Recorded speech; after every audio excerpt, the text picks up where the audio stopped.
Hi, welcome to another Fix Your Gut live stream. My name's Jason Hooper, and we're here with John Brisson. Hi everybody, how y'all doing tonight? And we're doing another Q&A podcast. So thanks for submitting all your questions. We hope to get to many of them during this Q&A and answer them accurately. Also, thanks to everybody who's been donating. We've had a lot of donors come in. We really appreciate it. And congratulations to Tim from Australia, the latest winner of our Unfair Advantage giveaway. Again, we're doing a weekly drawing for Unfair Advantage. If you're one of our YouTube subscribers, you're automatically entered to win a box of Unfair Advantage. John, you tried Unfair Advantage recently, right? Yes, I did. What do you think? What's the verdict? It worked for me. I don't know if it worked for everyone out there, but I felt somewhat of a difference. But hey, I gave it to my grandfather recently at hip surgery, and he didn't feel too much of anything. So, but I'd still say overall, it's a great product. I like it. I think it works pretty well. There's a lot of studies that have been done on PQQ, which is the main. It's the main driver in the stack. It's got some ubiquinol also, but that's just sort of to help with the redox. The PQQ is doing most of the talking in that stack, and it's the only product that I've found that uses a reduced form of PQQ instead of that bio PQQ stuff, which is the disodium salt. It's basically like trying to use spent gunpowder. It just doesn't work quite as well. Still better to use than using metformin to increase your mitochondrial biogenesis, and all those anti-aging doctors say is the best way of doing it. You know, maybe on Wednesday we'll do a show about that because I actually did the protocol and I gave myself diabetes. I gave myself adult onset diabetes. It was not fun, but that's not what this podcast is going to be about. No, Wednesday's podcast, I guess, is going to be on aldose reductase pathways and ways of defeating diabetes, the pros and the cons, and all that jazz, everybody. So stay tuned. All right, let's get to some questions. The first question is, what is the proper disposal for unused antibiotics? Azithromycin in my case. Obviously, not a huge deal just to send it to a landfill, but I'd like not to contribute to the general overabundance of antibiotics in the environment. So yeah, that's a great question. I think it was 2010 when they discovered some strains of MRSA that are now resistant to everything. I mean, so antibiotic resistant bacteria are a huge problem, and I agree you shouldn't send your unused antibiotics to a landfill. So there's another part of that question. I guess there's something implicit in that question that says you have some antibiotics that are unused. And it used to be that your doctor would say, they would give you a prescription for antibiotics and they'd say, take the whole thing. Even if you're feeling better, just take the whole thing. And modern studies have come out saying that, no, that's not true. You don't want to keep taking it once you're already better. You want to take enough to get better and then stop. You don't want to take antibiotics more than you have to. That's actually going to help create more resistant strains instead of prevent resistant strains. So what you want to do is, if you have some left over, just sell it back to your pharmacy. Just go back and say, hey, you want to buy the rest of these? That's obviously a joke. I was about to say, there's no way you try to do that. The pharmacist will look at you and say, well, by law, I can't do that. Laws, schmoz. But anyway, yeah. You were just going to sit there and not call me out on that, John? Well, I mean, I was seeing where you're going with this. I said maybe, I don't know, some black market deals or something. Maybe you can trade for some pain medication. I don't know. Well, I mean, I only go to pharmacias. I don't go to... Okay, that's a good one. I guess when you go south of the border, anything goes. So I got some erythromycin here.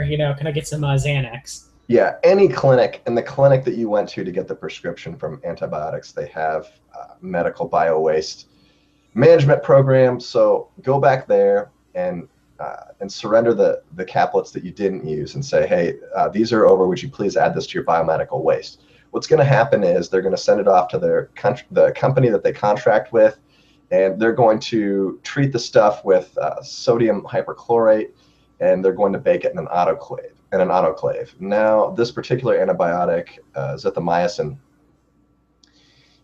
is autoclave sensitive. So if you put it in an autoclave for 121 degrees Celsius for an hour, it is done. It is no longer going to be active, and then they can dispose of it in the landfill without causing any problems.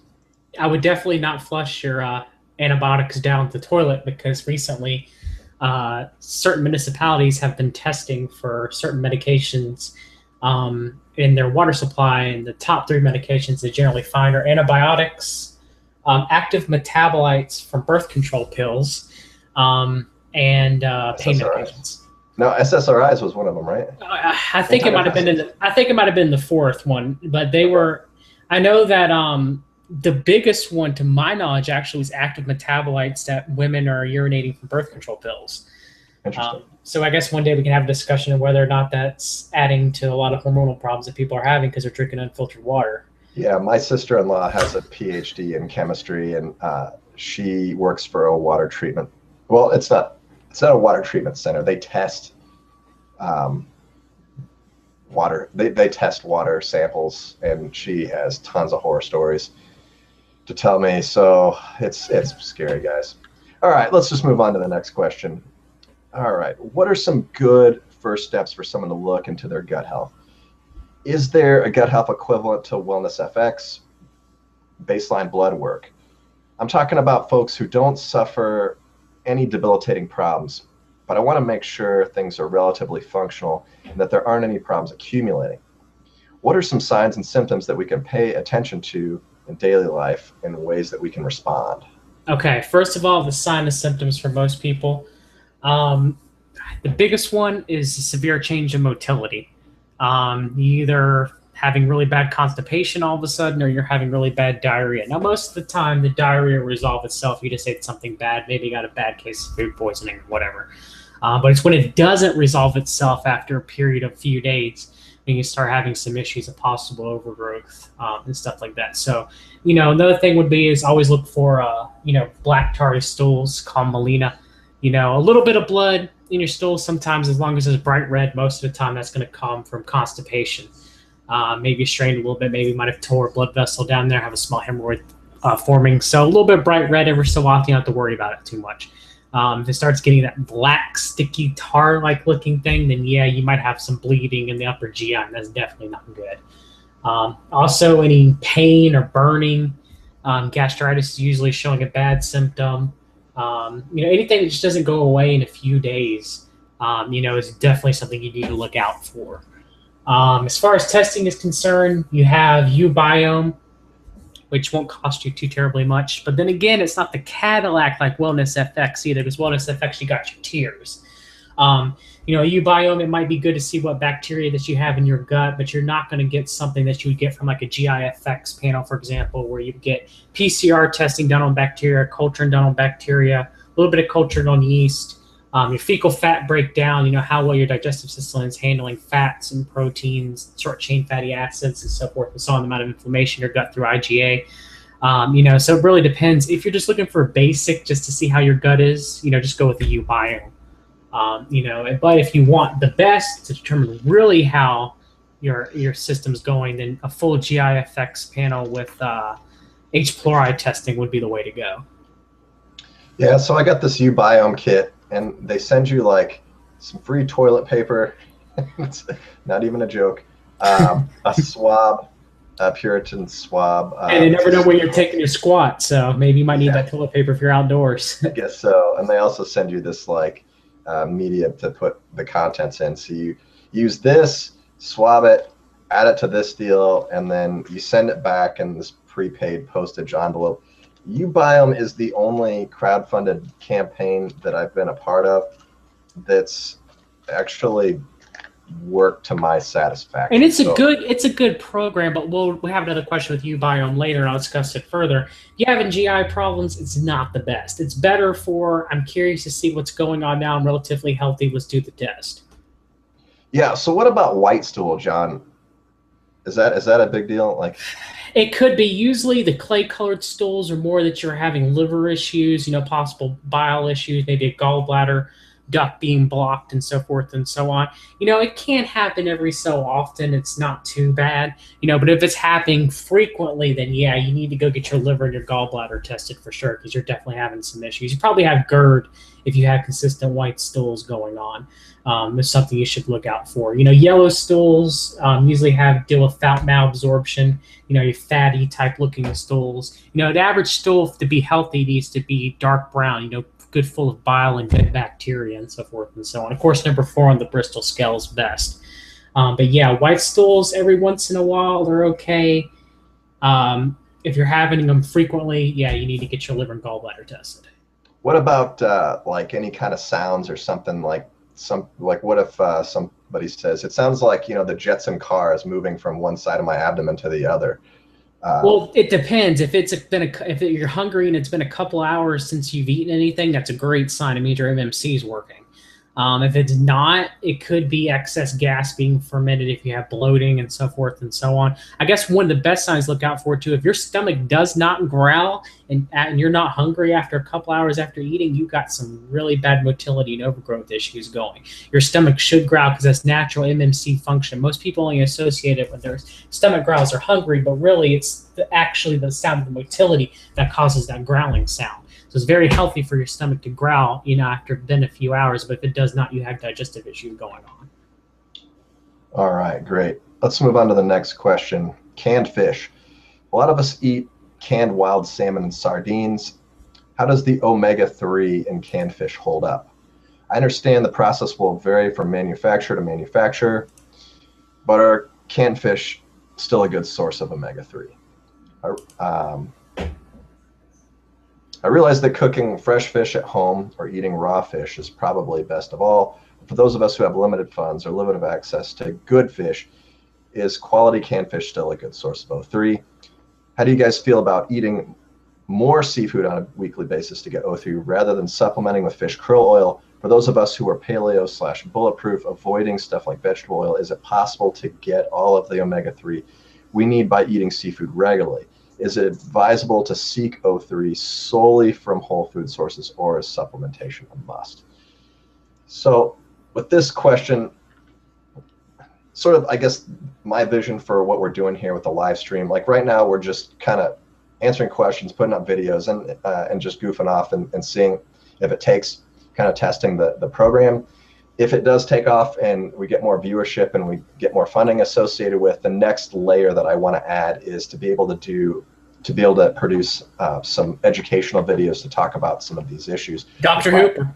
Yeah, with biochemistry. For me, and I think for everybody, coming from my background in education, if you're gonna learn about biochemistry, it's a very visual thing, and you have to be able to see what's going on and understand it from a visual angle. So I can try to use my hands and stuff all I want, but if we went to a company like 99 Designs or something to help produce animations so we can explain some of these things, I think it would be a lot easier for people to kind of latch on and figure it out. But anyway, let's just get to the first part of the question, is canning.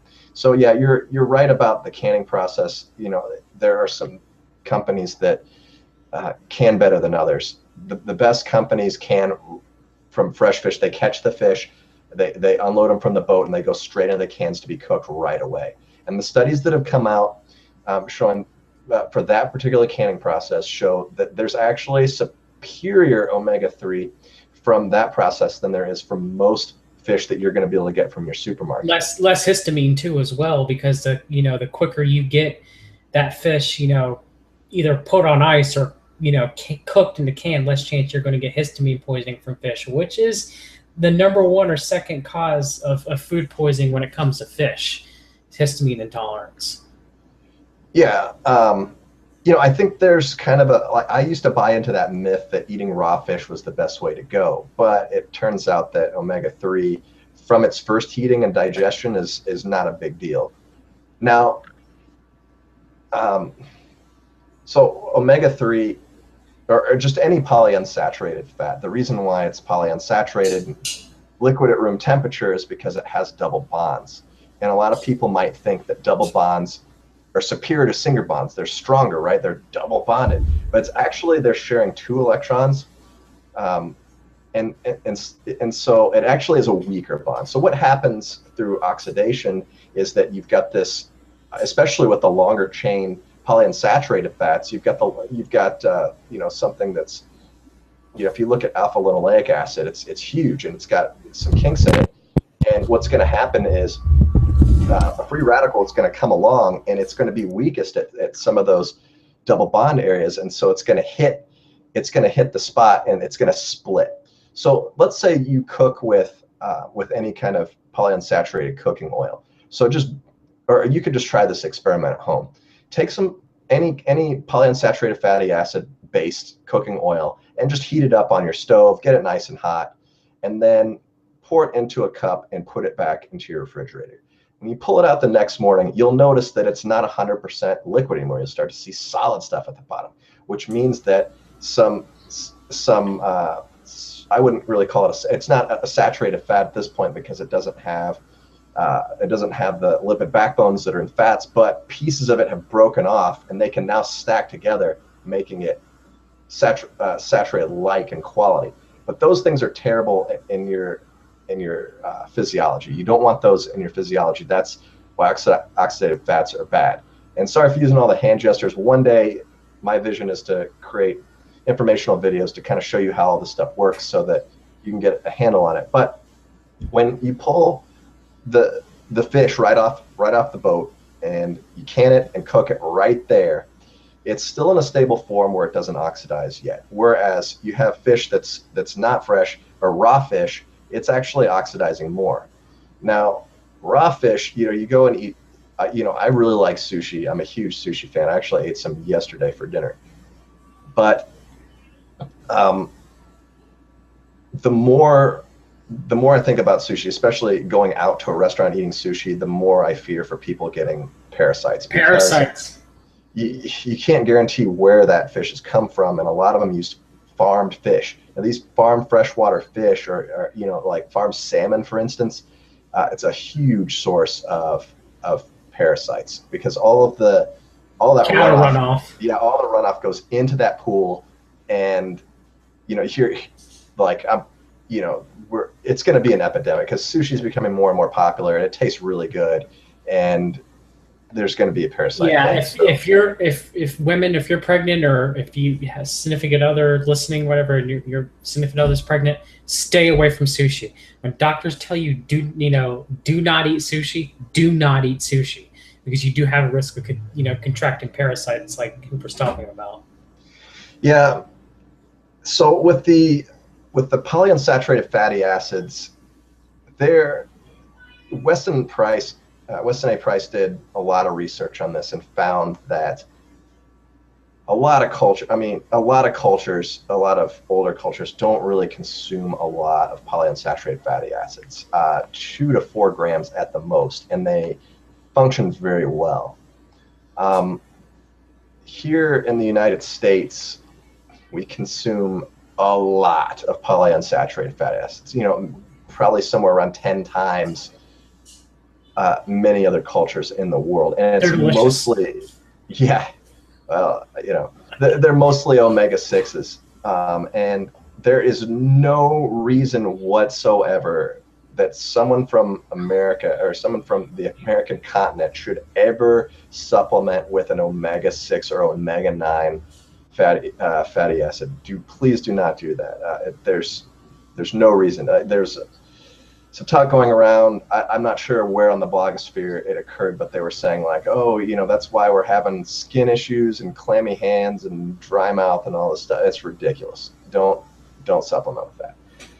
The omega-3, they are an essential fatty acid, don't get me wrong, but we get plenty from food. Yeah, you need omega-6. You do need arachidonic acid, like Cooper's saying, but we get a lot of it. A lot of it. Yeah, way more than we need. Omega-3s, there is some evidence out there that would suggest that supplementing with omega-3 can do some good things for the brain and increase reaction time. And some athletes, if you're into martial arts, especially, there was a study done on martial artists using omega-3s supplementally and then increase their performance. So there is some evidence there. There is a genetic component that goes with omega-3 also. So some of these longer chain alpha linolenic acids are then broken down into DHA and EPA, and some companies out there are saying like this is the master omega supplement. You know, it's in its purest form, so your body can do what it needs to with it. But that's just kind of clever marketing. It doesn't really work that way. In fact, especially for men, because the gene that makes the enzymes that do convert down to DHA and EPA, it's X-linked. So for men, we do a much worse job of processing omega-3s than women do.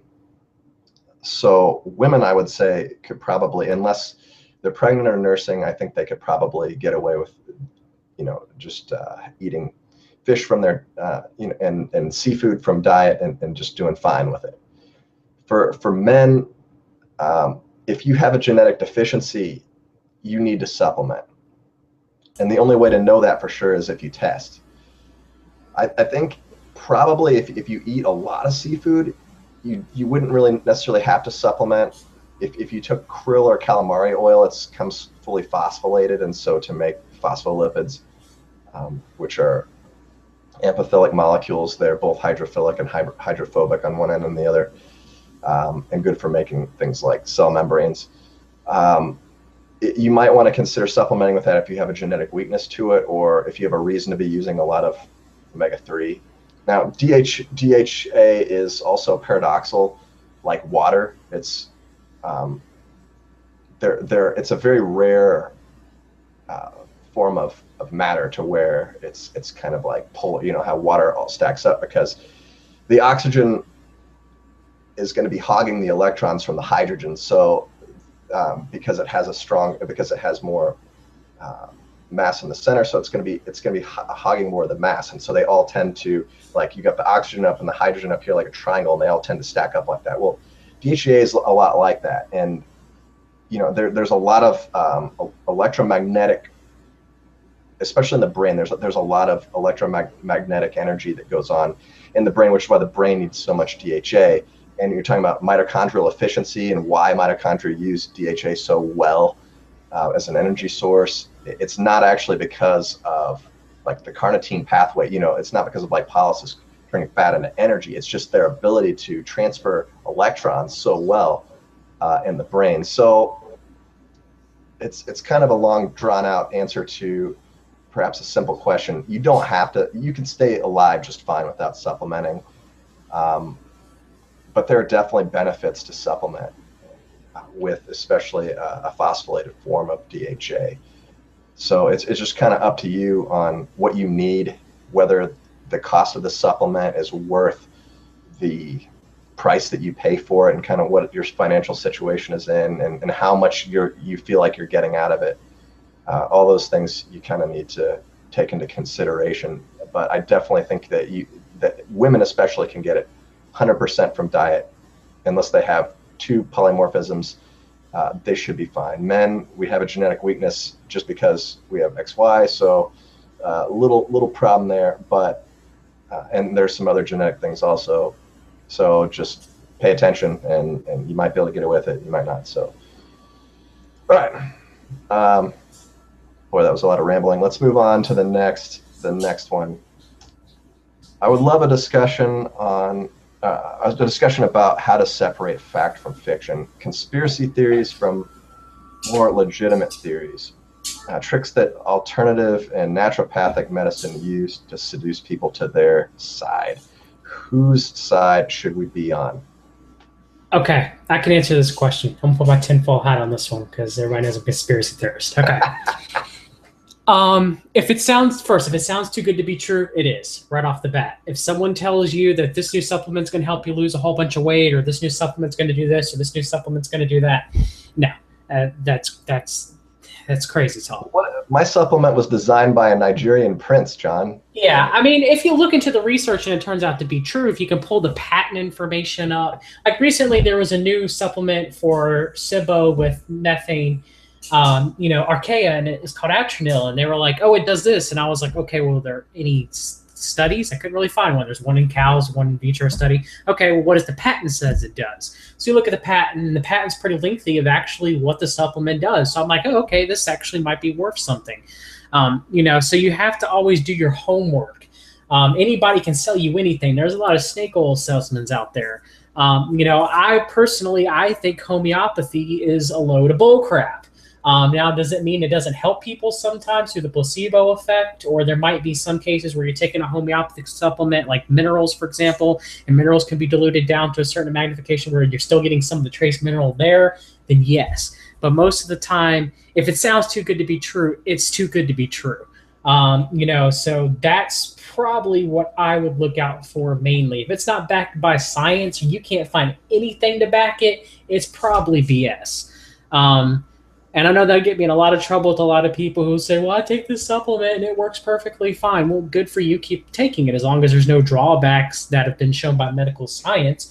Most of the supplements that I recommend in Fix Your Gut, or I recommend on the blog, they're backed by studies. Not all. Some are gut feelings, like BioPerine, for example, for parasites.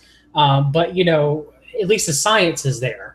So that's now, as far as who should we pull for, that depends. It depends on who I'd say you probably pull for me and Jason. We pretty much give some of the best. I'm not the pander, but I mean, if you want some people that I trust here, I trust Paul Jaminet, trust Dr. BG, Dr. Grace.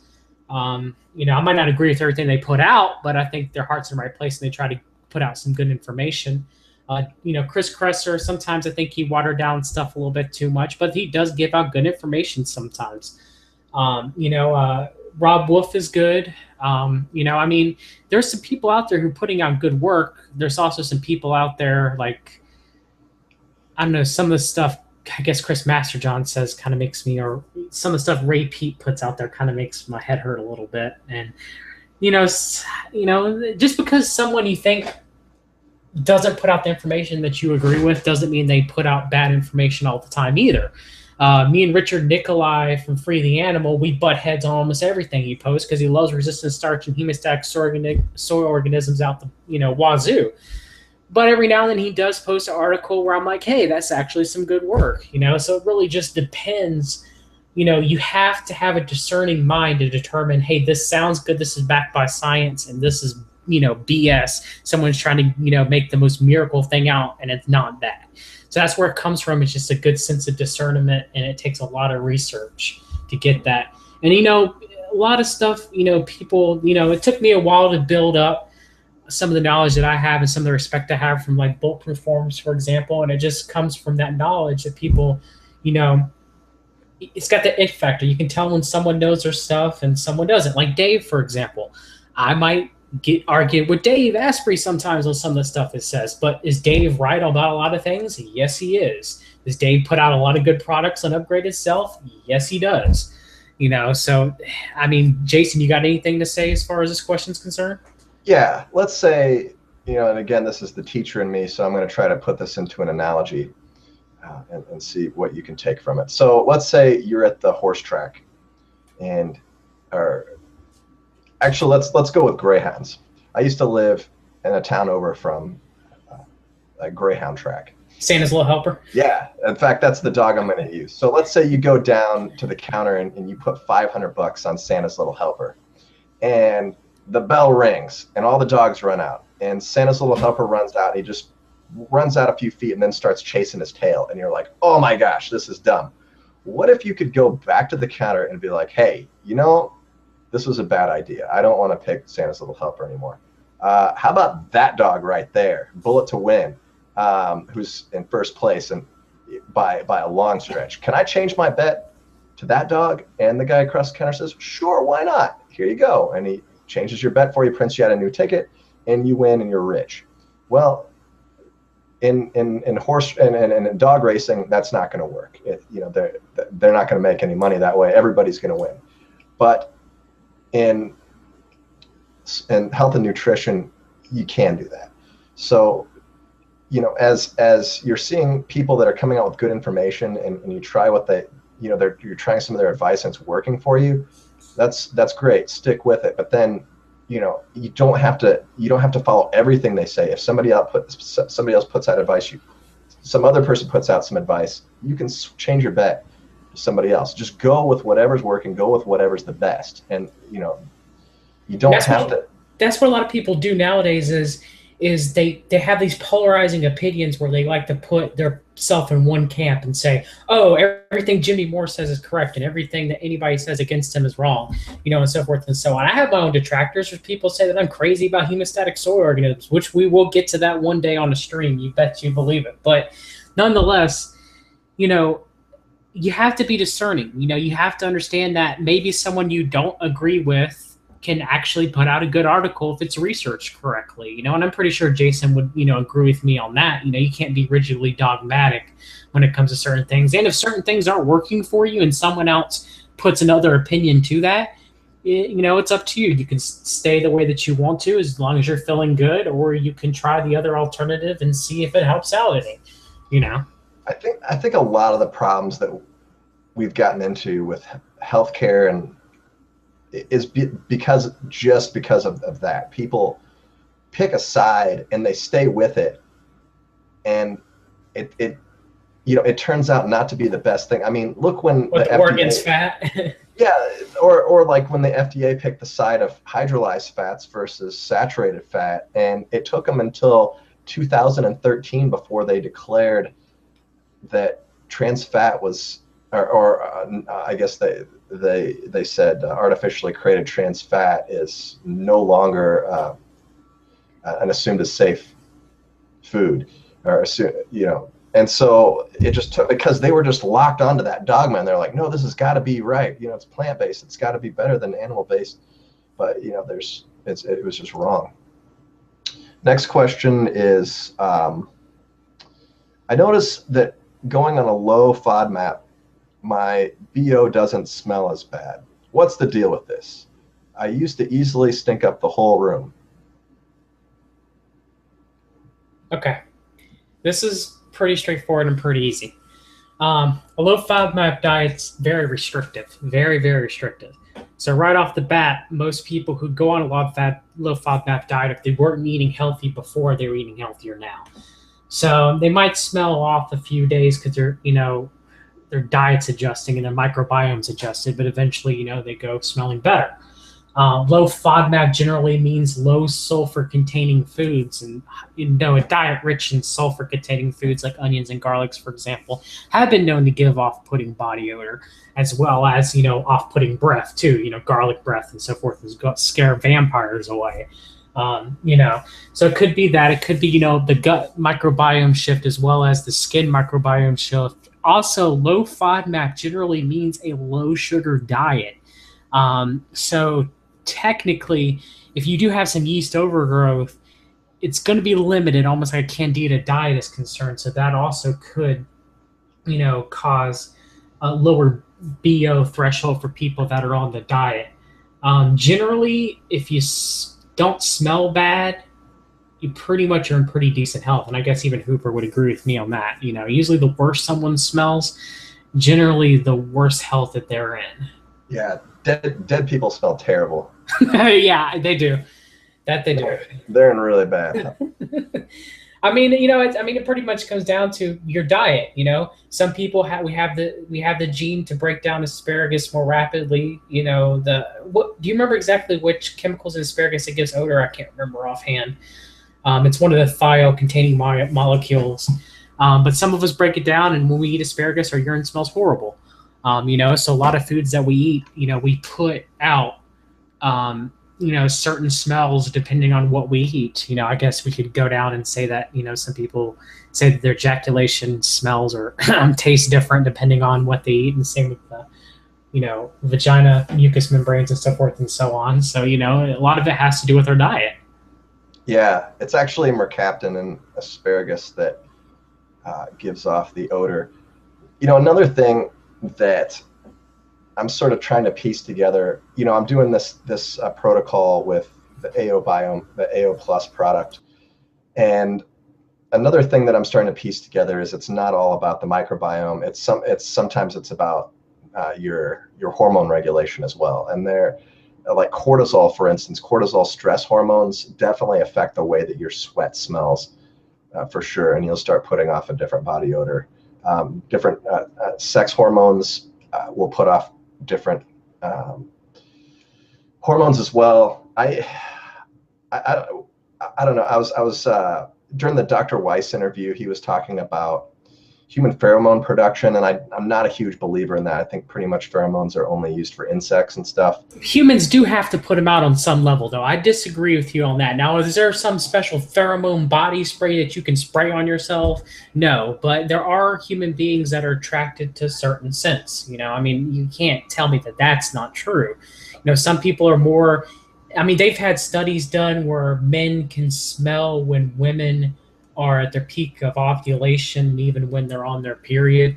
We do have pheromones. I disagree with you on that. Now, are they something that's detectable yet? 100% no. Can you bottle it and spray it on someone? Probably not. Well, the study's implicit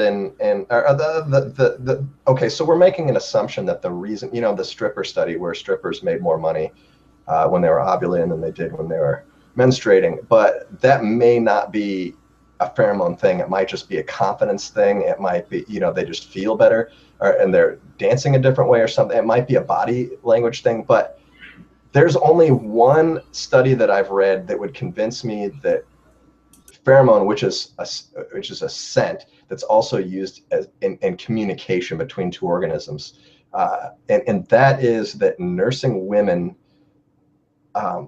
they early, or I guess right after birth, babies seem to be able to detect the smell of the milk, and they can move towards the breast. That's the only thing that I've ever seen. So you're telling me that these smells that people get sexually excited from, where it's armpits or whatever, that's not pheromones. That's just something else.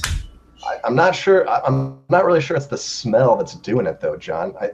The study didn't. I mean, it's not like they were just smelling. It's not like there was a scratch and sniff study. Well, I'm not saying that, but there's some people, like for fetish, for example, that would be sexually attracted to armpit smells. The way certain people smells, or so forth and so on, or the way certain body parts smell and stuff like that. There has to be pheromones for people to be physically attracted to those scents, right? Or is it just I like the smell of? I mean, like for example, I smell apples. Apples don't turn me on. I mean, there has to be some type of chemical pheromone given for attraction, right? Well, I personally don't believe that it's that way. I mean, if you look at the way ants use pheromones to create trails, and the way that those trails, they can determine how many ants have gone down that pathway in the system for finding food. They're definitely using their sense. I mean, we're not that complex. We're not sending each other signals, but attraction alone, could that not be possible? I mean, it could be. I don't know. I don't say there's absolutely no evidence. Well, I would say there's absolutely no evidence for it, but I disagree with you on that one. I'm sorry. I just disagree with you on that one. Yeah. All right. Well, we'll agree to disagree on that. Anyway, the next question is thoughts on spirulina and chlorella. Who needs it and why, and doses?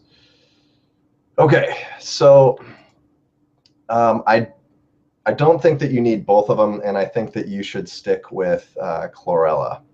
And I have difficulty pronouncing both of these words, so I'm sorry. Like, that's why chlorella is correct. And yeah, every time I see it, like the first time I learned the wrong pronunciation, and then I was corrected, and so now every time I see it and have to say it, I have to hesitate and be like, no, say it the right way.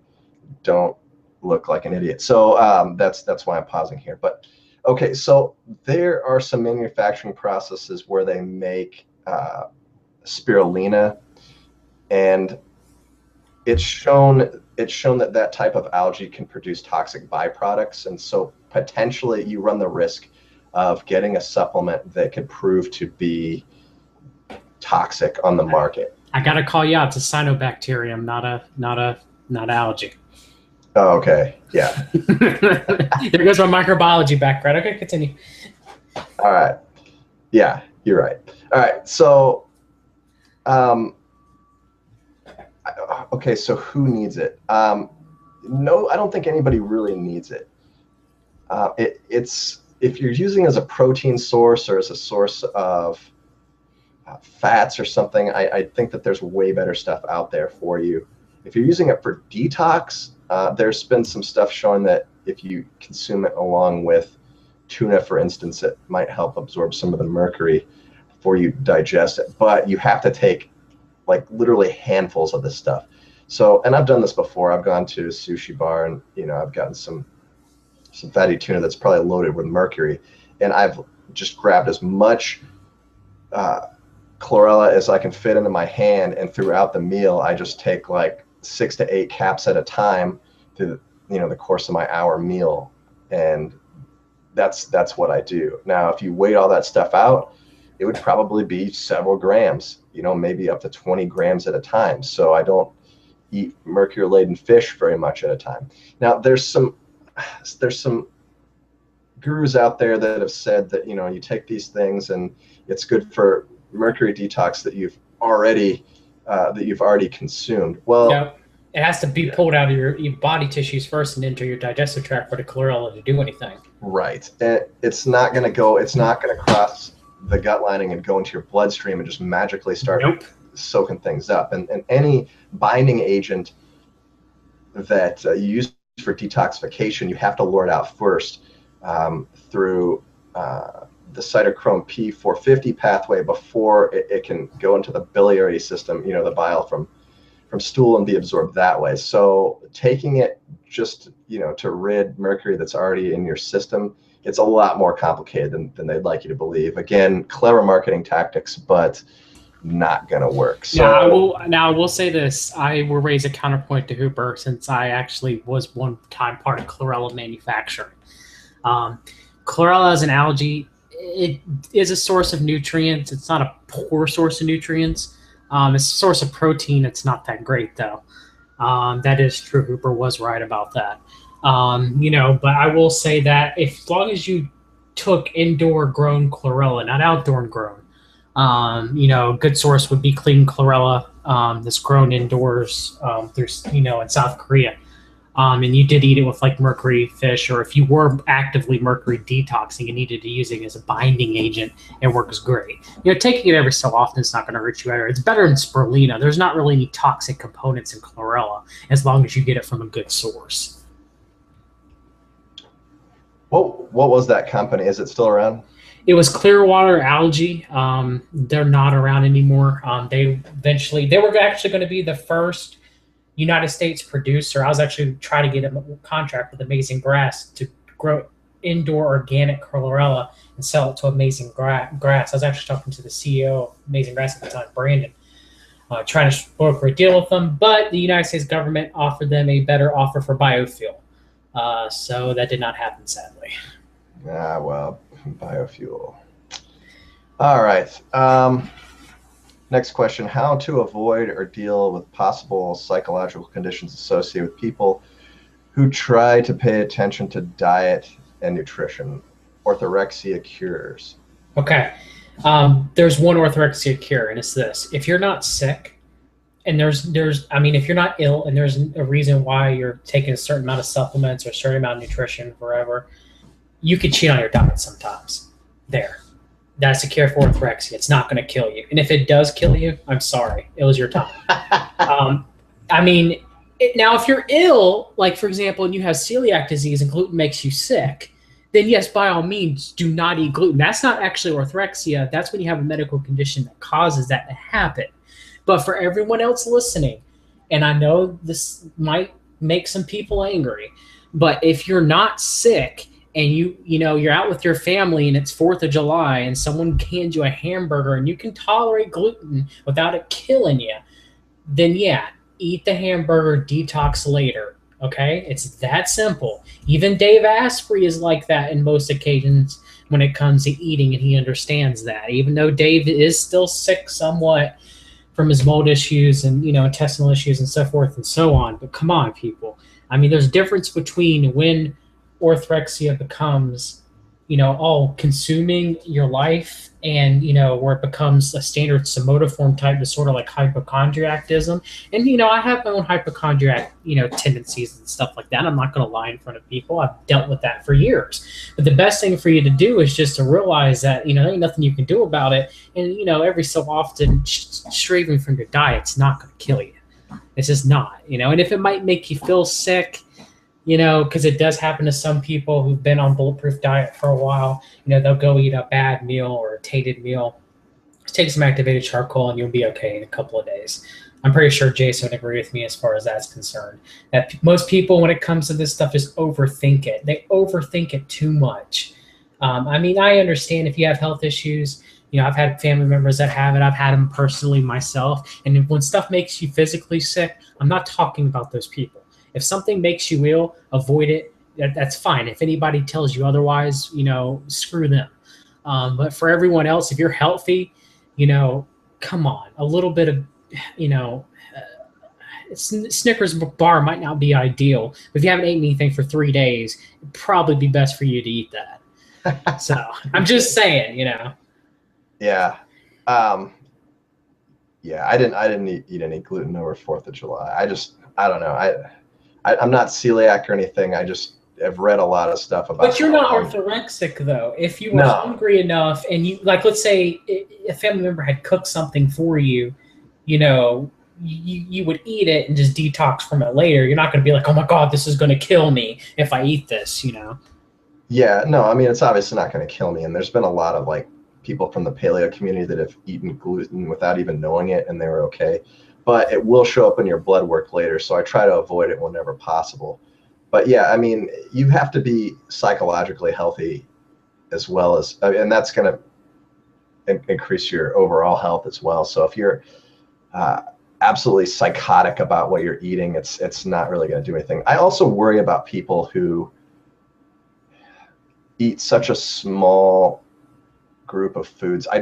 Human beings weren't designed to do that. We were designed to eat a wide variety of foods, within seasons, and the more you eat the same food, the more your body develops antibodies. And that's why when most people go get these food allergy tests and they're like, why are my IgG antibodies so high? Well, maybe because you eat a lot of that food or you're exposed to a lot of that type of food. Not only that, but it also affects the gut biome. If you're just eating 5 foods at a time for a long period of time, you're going to be favoring some bacteria over others, and you're going to end up with an imbalance and probably with overgrowth. That's why FODMAP diet is not supposed to, it's a medical diet that's not supposed to be done forever and ever and ever and ever, because that will happen.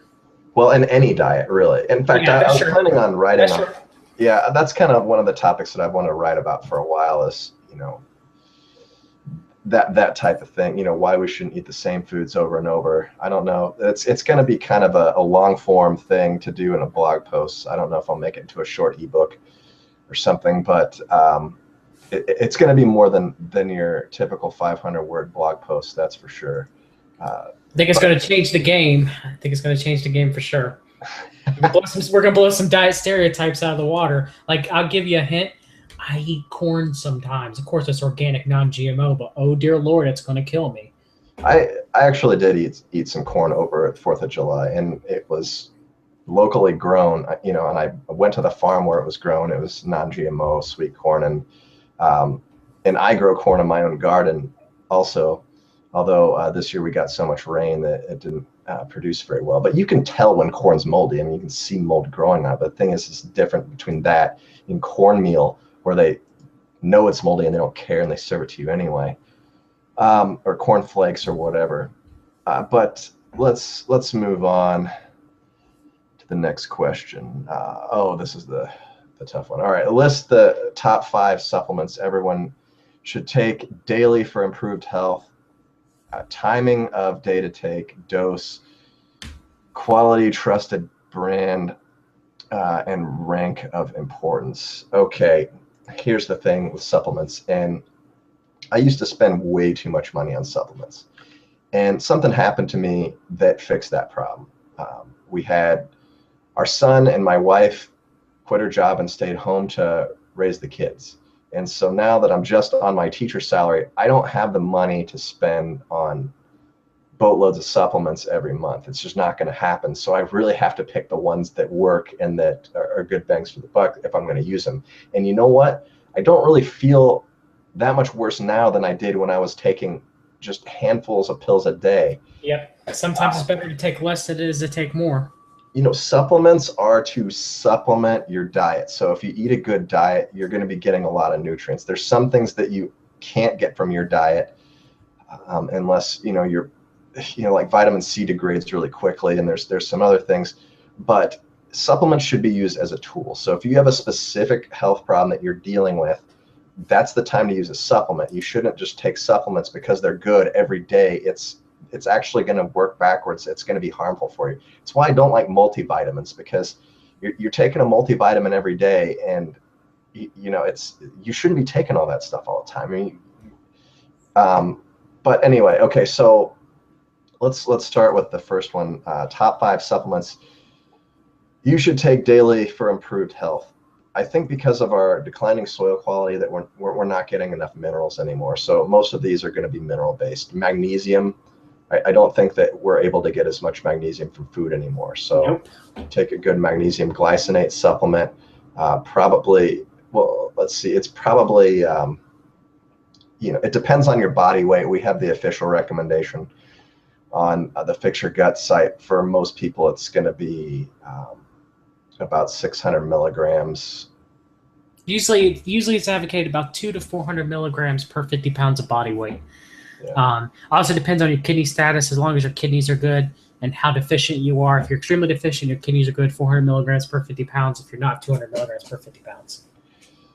Yeah, the next mineral that we really don't get enough of anymore because it's no longer in our soil because we, over farm, selenium. Yep, unless you're in China, then it's too much. But other than that, you need selenium.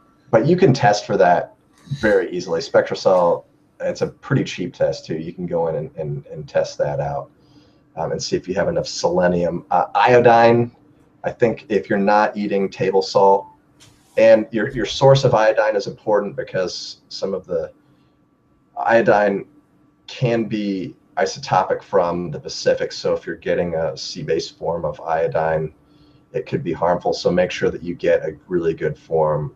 What is it? Dioxidine, I think is what I take. Detoxidine. We both take that. Stay away from that Fukushima radiation, that radioactive iodine.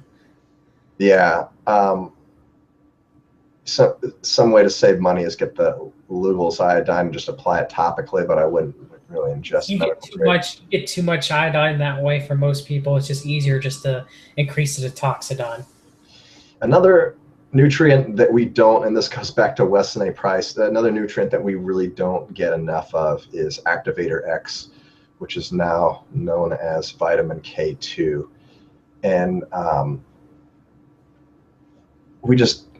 even people in Japan that are eating boatloads of natto and stuff, they're not getting optimal doses of K2, and it's probably a more expensive supplement than some of the others that I've recommended. But I think for what it does, for the bang for your buck, for what it does for your health, for what it does for your cardiovascular system and your kidneys and just all that stuff. So your bones, keeping the calcium in the calcium channel, doing what it's supposed to do. It's a beautiful thing. And the last one on the list of 5 would probably be vitamin D. Even if you're going out in the sun, and going out in the sun is the best way to get vitamin D. Correct. Because it's sulfonated, so it's superior. But we don't go out in the sun enough. Even if you're outside all day, you still might not be getting enough. Depending on how close you are to the equator in the season. It's true, and your skin color, and there's some genetic cofactors also. And here's the deal, and we wash ourselves. You go out in the sun and you wash yourselves. Well, we're washing off the microorganisms that are creating and binding the vitamin D, so you can absorb it. So you go out and you sunbathe, and then you take a shower. You're washing off the vitamin D. So that's one thing right now is that I'm able to tan. Like now that I'm not showering, I'm able to tan and absorb a lot more vitamin D than I normally did. So anyway, that's kind of a tangent. Also with mineral absorption, when I sweat for my workout, I reabsorb some of the minerals that I just sweated out. I reabsorb some of the toxins too, which is bad, but it's been an interesting experiment. We'll just leave it at that. Okay, so what else? There seems like there's more parts to this question that I haven't.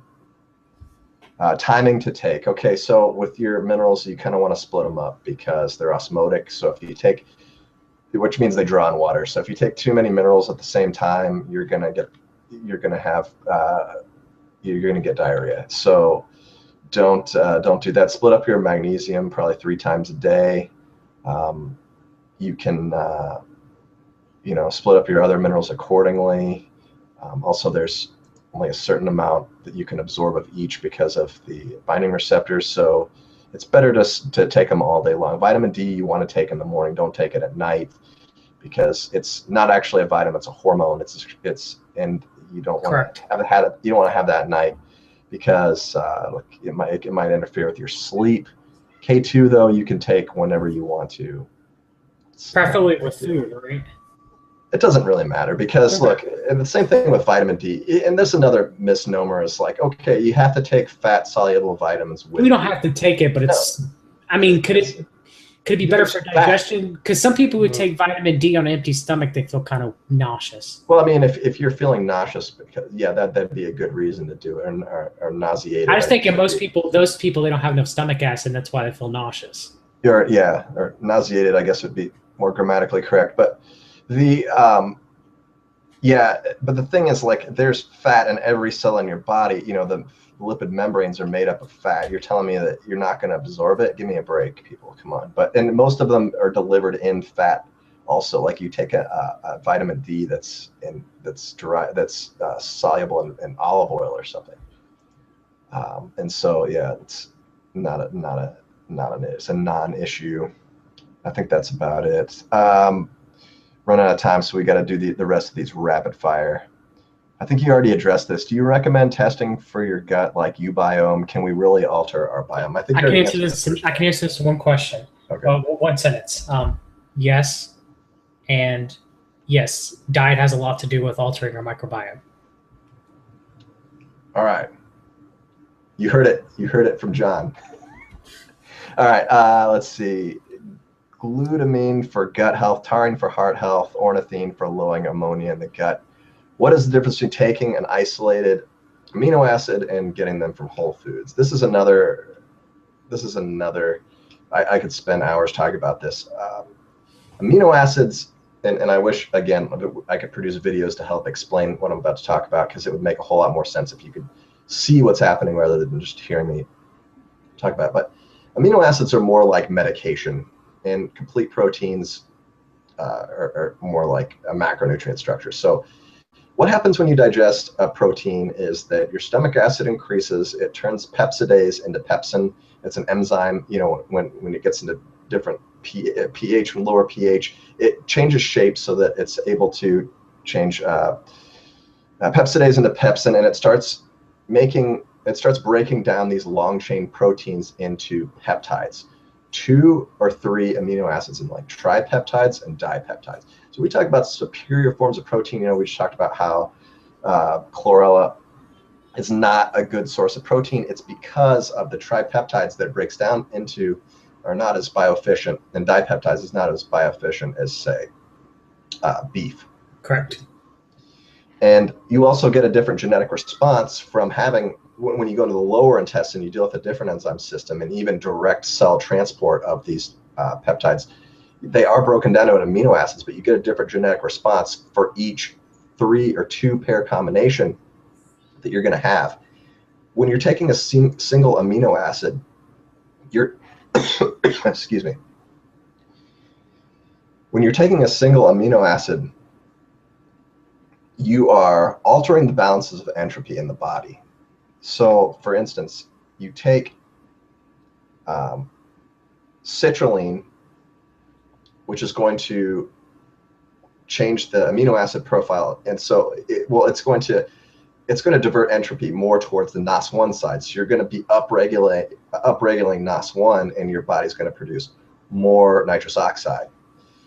So there's a lot of citrulline in watermelon. You eat watermelon, are you going to get that same effect from eating watermelon? No, you're not, because of what I just talked about with the digestion process. You're not going to have that same response. you're not gonna. It's gonna be like a slower release, and you're not gonna get that that shift in entropy.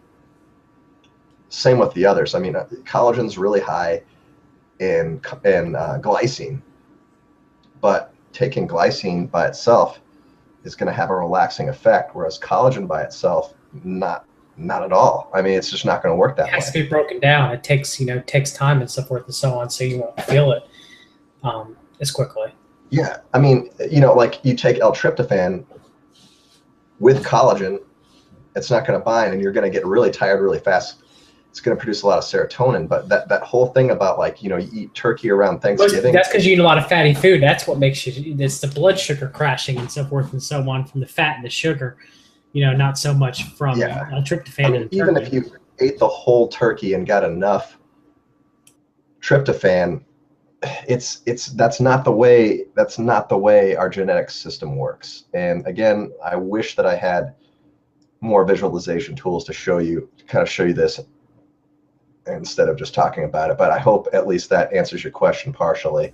Yeah, real quick, glutamine does help with the gut, taurine does help with the heart, and ornithine does detoxify ammonia. So yeah, the same thing with like N-acetylcysteine. N-acetylcysteine is good for the redox pathways, good for creating more upregulating glutathione production, but there's a lot of cysteine in eggs. It's not going to do the same thing if you eat eggs, and when you do take these amino acids for